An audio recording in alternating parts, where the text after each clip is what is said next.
వెలిగించండి, పాపమును ఒప్పింపచేయండి. పాపినని పాప క్షమాపణ పొందుకున్నట్లుగా మీ ఆత్మ కార్యాన్ని జరిగించయ్యా.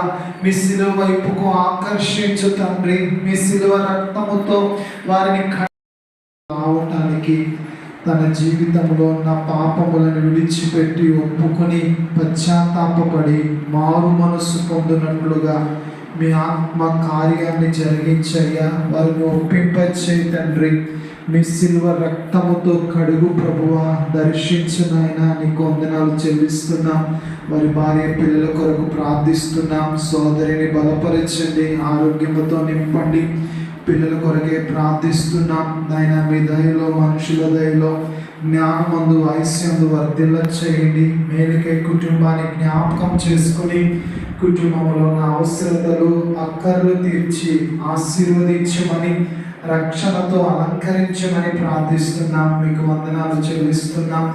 మల్లిపూడి వెంకట్రావు గారి ఆరోగ్యం కొరకు ప్రార్థన చేస్తున్నాం. ప్రభువా, మీ దాసుడు బలహీనుడై ఉంటుండగా తండ్రి, మీరు బలపరిచే దేవుడవు, బలమిచ్చే దేవుడవు. మీ సన్నిధిలో వారి కొరకు ప్రార్థిస్తున్నాం. వారికి సంపూర్ణమైన ఆరోగ్యాన్ని ఇవ్వండి, బలమును, శక్తిని దయచేయండి.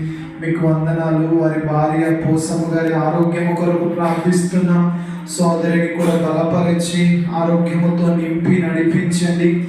పిల్లల కొరకే ప్రార్థిస్తున్నాం. మీ దయలో, మనుషుల దయలో, జ్ఞానమందు ఐశ్యందు వర్ధిల్ల చేయండి. మంచి భవిష్యత్తును వారికి దయచేయండి. మీ కృపాక్షేమములు వారు వెంట ఉంచండి.